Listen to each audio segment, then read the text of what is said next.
You know that moment when you realize your marriage isn't just broken.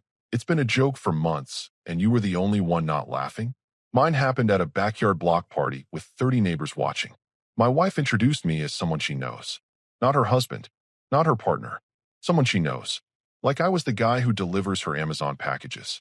I was standing there holding a plate of burgers, watching her laugh with a group of neighbors and their friends, when she gestured toward me casually and said those exact words. The group looked confused. One of them even asked if we were related. She just smiled and changed the subject. I stood there for about 5 seconds, processing what just happened.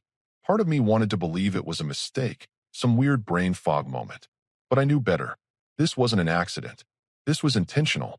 For months, she'd been acting like I was optional, coming home late without explanation, going out every weekend with friends I'd never met, questioning every decision I made like I was some incompetent roommate instead of her husband. The intimacy disappeared. The conversations became transactional. She treated our marriage like a temporary living arrangement she was tolerating until something better came along. And now, in front of half the neighborhood, she reduced me to someone she knows. I could have stayed quiet, could have swallowed the humiliation and dealt with it privately later. That's probably what she expected. But I was done being the guy who takes disrespect quietly. I walked over, still holding that plate, and smiled.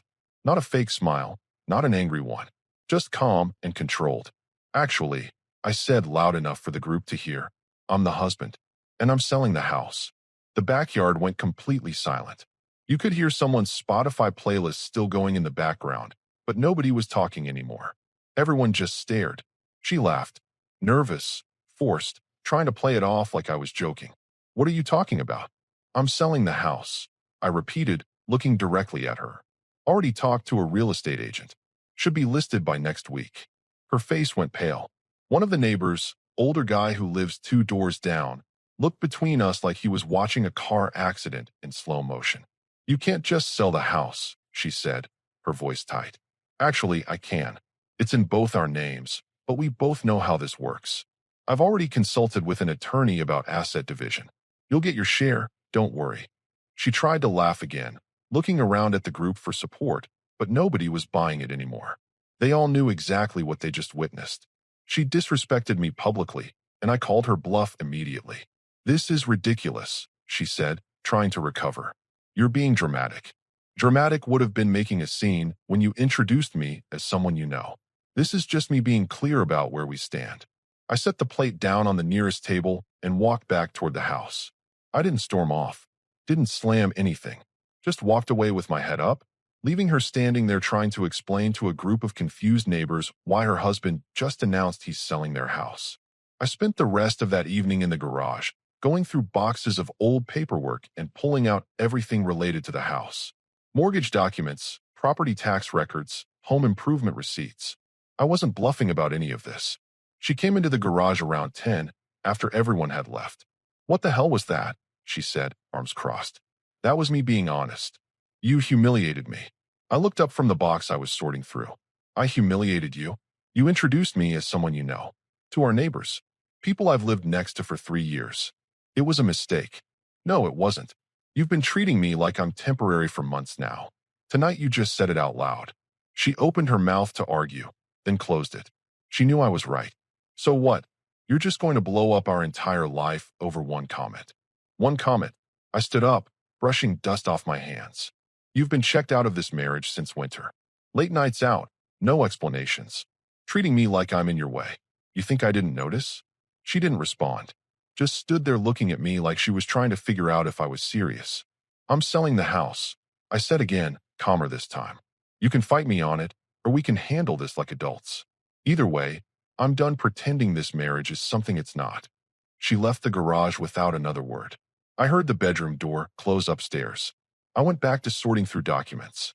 By midnight, I had everything organized. I'd already emailed the real estate agent earlier that week, just to get an idea of what the house was worth. Turns out, property values in our area had gone up significantly. We'd make a decent profit even after the mortgage was paid off. The next morning, I woke up to find her sitting at the kitchen table, staring at her coffee. We need to talk, she said. Go ahead. I don't want to sell the house. Noted. I'm still selling it. You can't just make decisions like this without me. I poured myself coffee and leaned against the counter. You're right. Marriage is supposed to be a partnership, but you stopped treating it like one a long time ago. So now I'm making decisions that protect me. She looked down at her cup. For a second, I thought she might actually admit something. Apologize, maybe. But she didn't. I think you're overreacting, she said instead. I finished my coffee, rinsed the mug, and grabbed my keys. Where are you going? She asked. Work. And then I'm meeting with the real estate agent at lunch. Like I said, the house goes on the market next week. I left before she could respond. Drove to work with the windows down, feeling lighter than I had in months. I wasn't angry. I wasn't sad. I was just done. And for the first time in a long time, I was the one in control. The real estate agent confirmed what I already suspected. The house would sell fast. Location was prime, condition was good, and the market was hot. She suggested listing it $15,000 above what I initially thought, said we'd probably get multiple offers within the first week. I signed the paperwork that afternoon. Listing agreement, disclosure forms, everything. The agent said she'd have a photographer out by Thursday for professional shots. House goes live on Friday. When I got home that evening, my wife was waiting in the living room. She'd clearly been rehearsing whatever speech she was about to give. We need to have a real conversation, she started. About what? About you making a massive decision without actually discussing it with me first. I dropped my keys on the counter. We've been discussing it for months. You just weren't paying attention. That's not fair. You're right. Fair would have been you treating me like your husband instead of some guy who pays half the bills. But here we are. She stood up, frustrated. One comment at a block party doesn't mean our entire marriage is over. It's not one comment. It's months of you acting like I'm disposable. The late nights with friends I've never met. The way you flinch when I touch you. How you've turned our bedroom into a place where you sleep alone even when I'm right there. I've been stressed. Stressed about what? You haven't worked in over a year. I pay the mortgage, the utilities, the groceries. You spend your days doing whatever you want and your nights out with people you refuse to introduce me to. What exactly are you stressed about? She crossed her arms, defensive. So this is about money now? No, this is about respect. Money's just one example of how unbalanced everything became. I contribute in other ways. Name one. She went quiet, looked away, couldn't answer. That's what I thought, I said. You stopped contributing months ago. Emotionally, physically, practically. And last night you made it clear you don't even see me as your husband anymore. So yeah, I'm selling the house. Because staying here pretending we're fine is pointless. You're being cold. I'm being realistic. She tried a different approach. Softer voice, almost pleading. What if I said I want to fix this? That I made mistakes, but I want to try. I looked at her directly. Then I'd say you're only interested in fixing it because you're about to lose something. Not because you value the relationship. That's not true. Then tell me the truth. Where were you Tuesday night 2 weeks ago? Or last Friday? Or the 3 Saturdays before that? She hesitated. Out with friends. Which friends? Does it matter? Yeah, it does. Because if you're asking me to believe you want to fix this marriage, the least you can do is be honest about where you've been spending your time. She didn't answer, just stood there trying to figure out how to navigate the conversation without actually admitting anything. That's what I thought, I said again. You want me to trust you, but you won't even tell me basic information about your life. That's not a marriage. That's me being your backup plan. You're twisting everything. I'm stating facts. You've been distant. You've been secretive. And last night you made it public. So now I'm responding accordingly. She tried guilt next. What about everything we built together? 3 years in this house. All the memories. Memories don't pay the mortgage. And they don't make up for being treated like I'm optional. So that's it. You're just done? No counseling. No trying to work through this? I almost laughed. Counseling works when both people want to fix things. You don't want to fix anything. You just don't want to deal with the consequences of your choices. That's not fair. Life's not fair. But I'm not sticking around to be disrespected in my own house anymore. She sat back down, staring at the floor. For a moment, I thought maybe she'd actually admit what was really going on. But she didn't. She just sat there in silence. The house gets listed Friday, I said. You can cooperate, and we'll split everything cleanly. Or you can fight me and make this harder than it needs to be. Your choice. And if I refuse to sell, then we go to court. My attorney already explained how this works. It's marital property, and I have grounds to force the sale. You'll get your share of the profit either way. But if you fight me, It costs both of us more in legal fees and takes longer. Doesn't change the outcome. She looked up, realizing I wasn't bluffing about any of this. When did you talk to an attorney? 2 weeks ago, right around the time I realized this marriage was already over and you just hadn't said it out loud yet. So you've been planning this. I've been protecting myself. There's a difference. She stood up and walked toward the stairs, stopped halfway, and turned back. I didn't think you'd actually do this. That's because you thought I'd just keep taking whatever you handed me. I'm done doing that. She went upstairs. I heard the bedroom door close. I grabbed a beer from the fridge and sat on the back porch. My phone buzzed. Text from the real estate agent. Photographer scheduled for Thursday at 10. She'd already started drafting the listing description. I texted back confirming. Then I called my attorney and updated him on the conversation. He said to document everything. Keep records of her refusing to disclose where she'd been, her lack of financial contribution, all of it. Said it would matter if things got complicated during asset division. I spent the rest of that night going through bank statements and credit card bills. Flagged every charge from restaurants I'd never been to, every Uber ride I didn't know about, every unexplained expense. Built a timeline of the last 6 months. It was clear as day. She'd been living a separate life while I paid for everything. Thursday morning, she tried one more time. Can we at least talk about this before the photographer comes? There's nothing left to talk about. Please. I stopped packing up the clutter in the living room and looked at her. You want to talk? Fine. Tell me who you've been seeing. I'm not seeing anyone. Then tell me who you've been spending your time with. Names. Details. Prove me wrong. She couldn't. Wouldn't. Just stood there looking trapped. That's what I thought. I said for the third time. Photographer gets here in an hour. Make sure your stuff is out of sight. The house looked perfect when the photographer finished. Staged, clean, ready to sell. She stayed in the bedroom the entire time, door closed. By Friday afternoon, the listing was live. Professional photos, detailed description, price to move. The agent called at 6 to say we already had 3 showings scheduled for the weekend and 2 offers coming in sight unseen. My wife came downstairs that evening and saw me looking at the listing on my laptop. This is really happening, she said quietly. Yeah, it is. She sat down across from me, looking at the screen. Our house, the place we'd lived for 3 years, listed for sale with a price that would close this chapter completely. I made mistakes, she said. You did. But I didn't think you'd actually leave. I closed the laptop and looked at her. That's the problem. You thought I'd just stay no matter what. But I won't. I'm worth more than being someone you know. Saturday morning, my phone rang. Unknown number. I almost didn't answer, but something made me pick up. This is Grant, from 3 houses down. We met at the block party last week. I remembered him. Quiet guy, kept to himself mostly. Worked from home, doing something with software consulting. Always nodded hello when we crossed paths, but never really talked much beyond that. Yeah, I remember. What's up? I saw your house went up for sale yesterday. Is the listing accurate? You're actually selling. Yeah, I am. Mind if I come by? I'd like to talk to you about something.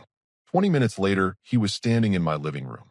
My wife had conveniently left for the morning, probably to avoid the reality of what was happening. Grant didn't waste time. I want to buy your house. I'll pay asking price plus $10,000. Cash offer, no inspection contingency. We can close in 3 weeks. I stared at him. That's a serious offer. I'm serious about it. I've been watching this street for 2 years. Your lot is the best positioned. Corner property, bigger backyard, better sun exposure. I was waiting for something to open up. Why not just go through the normal process? Make an offer through my agent. Because I want to close fast, and I don't want to deal with other buyers competing. This way we both win. You get above asking, I get the house I want, and we skip the headache of showings and negotiations.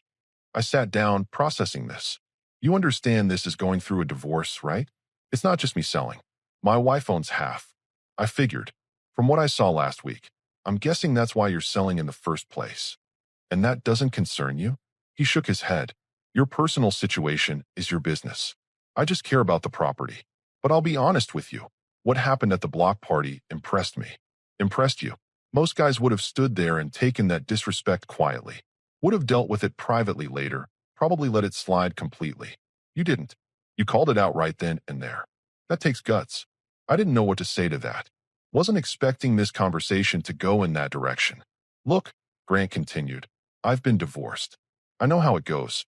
Someone stops respecting you, stops seeing you as a partner, and you've got two choices. You can stay and let yourself disappear, or you can walk away with your dignity intact. You chose the second option. I respect that. So you want to buy my house because I stood up for myself at a block party? I want to buy your house because it's a good property and I can afford it. But yeah, the way you handled yourself definitely made me want to help you move this process along faster. He handed me a printed document, pre-approval letter from his bank. He wasn't lying about being able to pay cash. The guy had serious money sitting in liquid assets. I'll need to run this by my attorney, I said.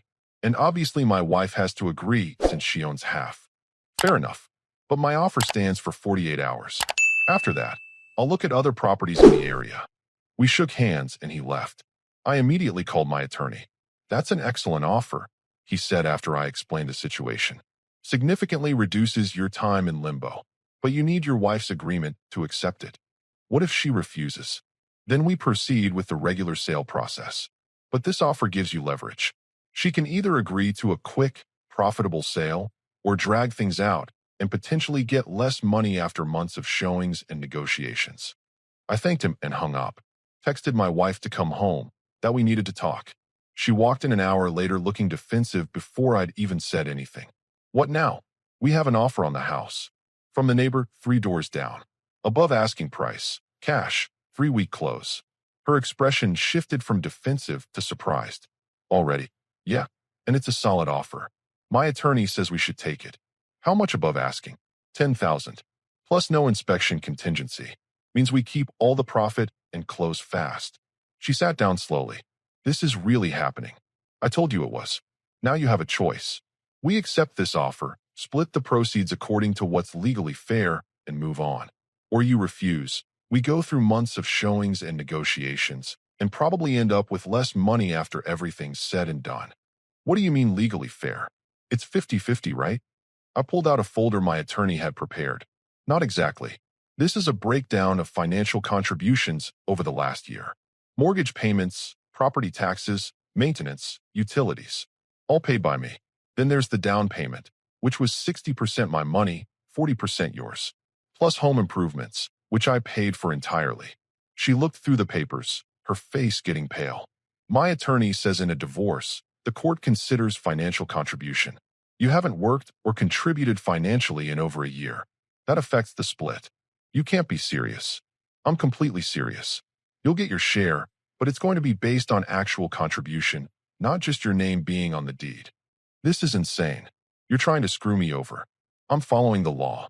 If you think it's unfair, get your own attorney and we'll let them figure it out. But that takes time and costs money. This offer expires in 48 hours. She threw the folder on the table. I need to think about it. You've got 2 days. After that, Grant's offer is off the table and we go back to the regular sale process, which means more time, more lawyers, more money spent. Your choice. She left the room. I picked up the folder and put it back in order. Everything in there was factual. Bank statements, payment records, receipts. My attorney had been thorough. That night I got a text from Grant. Any decision yet? Still working on it. Should know by Monday. Fair enough. Let me know. Sunday was tense. My wife avoided me most of the day. I could tell she was spiraling, trying to figure out how to get more out of this situation. But the math didn't work in her favor, and she knew it. Monday morning, she came downstairs while I was making coffee. I'll agree to the sale, but I want 50-50. Not happening. The breakdown is fair based on contribution. Then I'll get an attorney. Go ahead. But Grant's offer expires tonight. If you want to drag this out and spend thousands on legal fees just to end up with less money in the end, that's your decision. She stared at me for a long moment, trying to find an angle, trying to figure out if I was bluffing. I'm not bluffing, I said, reading her mind. Take the offer or don't. Either way, this house is getting sold. She grabbed her phone and left the room. I heard her making calls, probably trying to find an attorney who'd give her a free consultation. Good luck with that. By 5 that afternoon, she still hadn't agreed. I texted Grant. She's stalling. Probably going to let your offer expire. Unfortunate. I'll start looking at other properties tomorrow. At 7, my wife came back into the kitchen. Fine. I'll take it.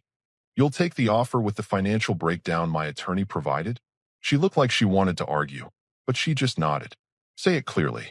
Yes, I agree to sell the house to Grant for asking plus 10, and I agree to the assets split your attorney outlined. I texted Grant immediately. She agreed. Let's move forward. He responded within seconds. Perfect. I'll have my attorney contact yours tomorrow morning. Let's get this done. I looked at my wife. She was standing there looking defeated, probably realizing for the first time that I wasn't backing down on anything. 3 weeks, I said, and this is over. She went upstairs without responding. I sat on the back porch with a beer, watching the sun set over the yard. I'd be leaving soon. My phone buzzed. Text from Grant again. By the way, once this closes, I'm planning some renovations. If you're still around and need any recommendations for contractors, let me know. I smiled. Guy was already planning his future here. Meanwhile, I was planning mine somewhere else. Somewhere without the weight of a marriage that had been dead for months. 3 weeks couldn't come fast enough. With the sale moving forward, I started packing. Going through closets, drawers, 3 years of accumulated stuff. That's when I found the receipts. Tucked in the back of her desk drawer, folded inside an old planner she thought I'd never look through. Dinner receipts from places we'd never been together. High-end restaurants downtown. Dates from the last 6 months. Always on nights, she said she was out with friends. One receipt caught my attention. 2 entrees, bottle of wine, dessert. Total came to over $200. Paid with her credit card, the one linked to our joint account. The one I paid off every month. I kept digging. Found more receipts. Different restaurants, same pattern. Always 2 people, always expensive, always nights she claimed she was just hanging out casually. Then I checked our cloud backup. Something I'd set up years ago for our phones, mostly for photos. Turns out, deleted text messages sync there too if you know where to look. I found conversations with someone named Ryan. Started innocent enough, just friendly exchanges. But by February, the tone shifted. Inside jokes, late-night messages, comments that crossed lines. Nothing explicitly physical, but enough to make it clear this wasn't just a friendship. One message stood out. From her, sent 3 weeks ago. He's so checked out anyway. I don't think he'd even notice if I disappeared. His response, then why stay? Her reply, working on it. I sat there staring at my laptop screen, reading through months of messages. She'd been planning her exit while living in the house I paid for, eating food I bought, pretending everything was fine. I didn't scream, didn't break anything, just took screenshots of everything, backed them up to a separate drive, and sent copies to my attorney. When she got home that evening, I was sitting in the living room with printouts of the receipts spread across the coffee table. "What's all this?" she asked, dropping her purse. "Evidence." She looked closer, saw what they were, and her face went pale. "Where did you get those?" "Your desk." "Interesting reading. $200 at the Ivy House on a Tuesday. You told me you were at Target that night. Those aren't what you think. They're exactly what I think. You've been spending our money taking someone else out to dinner while telling me you're running errands. It was just friends." "Friends? Which friend?" "Because I've got 6 months of receipts here, all showing the same pattern. 2 people, expensive meals, always when you said you were somewhere else." She tried to grab the papers. I moved them out of reach. I also found the messages. She froze. "What messages?" "Cloud backup is a beautiful thing. You deleted them from your phone, but they're still accessible if you know where to look.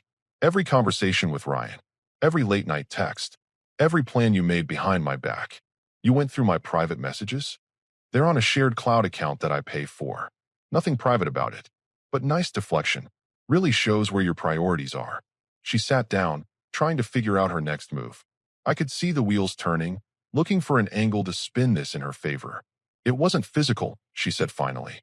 "Does that matter?" "Yes, it matters. I never cheated on you." I pulled up one of the screenshots on my laptop and turned it toward her. "You told him you were working on leaving me. That's not cheating. That's just talking. About ending our marriage. While living here. While spending my money. While pretending everything was fine. You're making this sound worse than it is.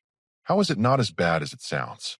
You've been emotionally involved with someone else for months, lying about where you were going, spending money on dates with him, and planning your exit. What part of that is me making it sound worse?" She didn't have an answer, just sat there looking trapped. "You had options," I said. "If you were unhappy, you could have been honest. Could have said you wanted out. Instead, you chose to lie, sneak around, and disrespect me while I paid for everything. It just happened. Nothing just happens. You made choices. Every dinner, every text, every lie. Those were all choices. She tried guilt next. Maybe if you had paid more attention to me, I wouldn't have needed someone else to talk to. I almost laughed. That's your play? Blame me for your decisions. I'm just saying, you weren't exactly present. I worked to pay our bills. The mortgage you weren't contributing to. The credit cards you maxed out on dinners with Ryan. I was plenty present. You just didn't care because you were already focused on someone else. That's not fair.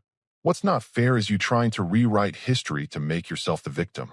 You cheated emotionally. You lied constantly. And you spent months planning to leave while acting like we were fine. Own it. She looked down, unable to meet my eyes. My attorney has copies of everything, I said. The receipts, the messages, all of it. If you try to fight me on the house or the asset division, this all becomes part of the record. You want that? You're threatening me? I'm being clear about consequences. You made choices. Those choices have documentation. If you want to make this harder than it needs to be, that documentation goes public in court. Your call. She stood up, shaking. I don't even know who you are right now. I'm the guy who stopped letting you walk all over him. Maybe if you paid attention to that, we wouldn't be here. She went upstairs. I heard the bedroom door close, then lock. Fine by me. I had zero interest in talking to her anymore anyway. I spent the rest of the evening organizing everything into folders. Financial records, text message screenshots, receipts, timeline of events. My attorney had said documentation was key if things got messy during the divorce. Now I had more than enough. The next day, she avoided me completely. Stayed in the bedroom until I left for work. Came home after I was already in bed. We were roommates at this point, barely even that. Grant's attorney contacted mine. Sale process was moving smoothly. Inspection waived, title search clean, closing scheduled for 3 weeks out like promised. Everything was on track. My wife finally came downstairs Thursday evening while I was going through more boxes in the garage. I want to explain, she started. There's nothing to explain. I found the evidence. I know what happened. We're past the point of explanations. Ryan is just a friend. Stop lying. You told him you were working on leaving me. Friends don't say that. It was complicated. No, it wasn't. You got involved with someone else while still married to me. Pretty straightforward. She leaned against the doorframe. What happens now? We close on the house in less than 3 weeks. You get your share based on the breakdown my attorney provided. We file for divorce. And then we go our separate ways. Just like that. Just like that. You made your choices. Now you live with them. And if I said I wanted to try to fix this, I stopped packing and looked at her directly. You don't want to fix anything. You just don't want to deal with the fallout. There's a difference. She didn't argue. Couldn't. Because she knew I was right. Ryan know you were about to be homeless? I asked. I'm not homeless. I'll figure something out. Hope he's got a spare room. Because after this closes, you're not my problem anymore. She left the garage without responding. I went back to packing, feeling nothing.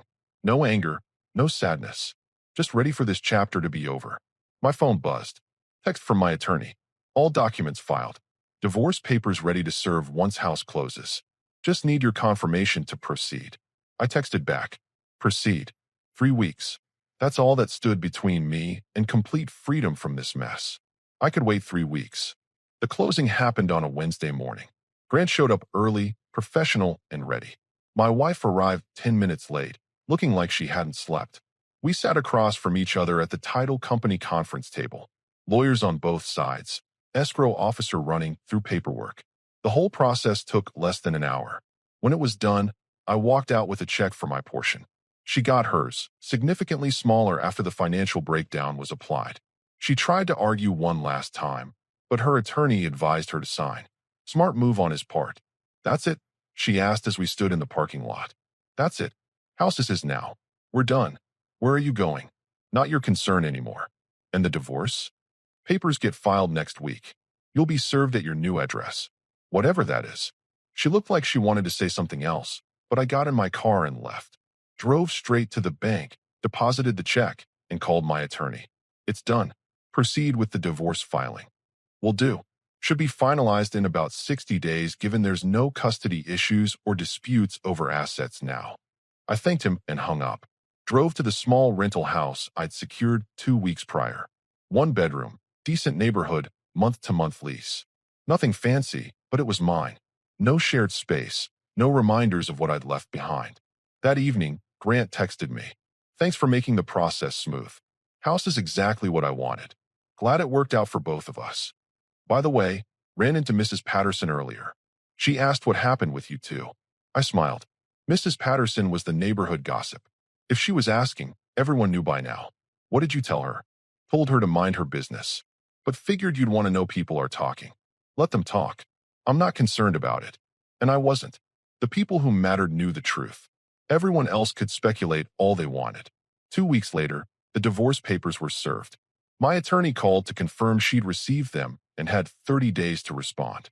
If she didn't contest anything, we'd be legally done by early summer. She tried calling me a few times. I didn't answer. There was nothing left to discuss. One afternoon, I ran into Grant at the hardware store. He was buying paint supplies for the renovations he'd mentioned. How's the house treating you? I asked. Great. Already repainted the living room. Planning to redo the kitchen next month. Place is good bones. Glad you're making it your own. Saw your ex the other day, he said. She was driving by slowly, looking at the house. Seemed upset. Not surprising. Reality probably hit her hard. She made her choices, Grant said. You handled it right. A lot of guys would have stayed and been miserable. You didn't. We talked for a few more minutes, then went our separate ways. I finished my shopping and headed back to my place. That night, I got a text from an unknown number. It was her, using a different phone. Can we talk? I deleted it. Blocked the number. There was nothing to talk about. The divorce finalized 62 days after filing. No contest, no drama. Just signatures and a court stamp making it official. I got the notification from my attorney on a Friday afternoon. Congratulations, he said. You're officially single. I thanked him, paid his final invoice, and closed that chapter completely.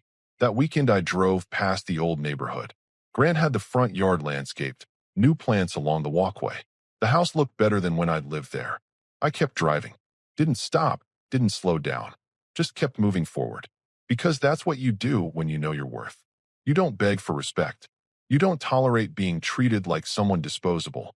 You walk away with your dignity intact and you build something better.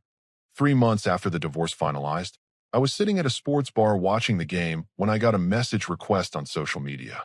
Her. I made a mistake. We should talk.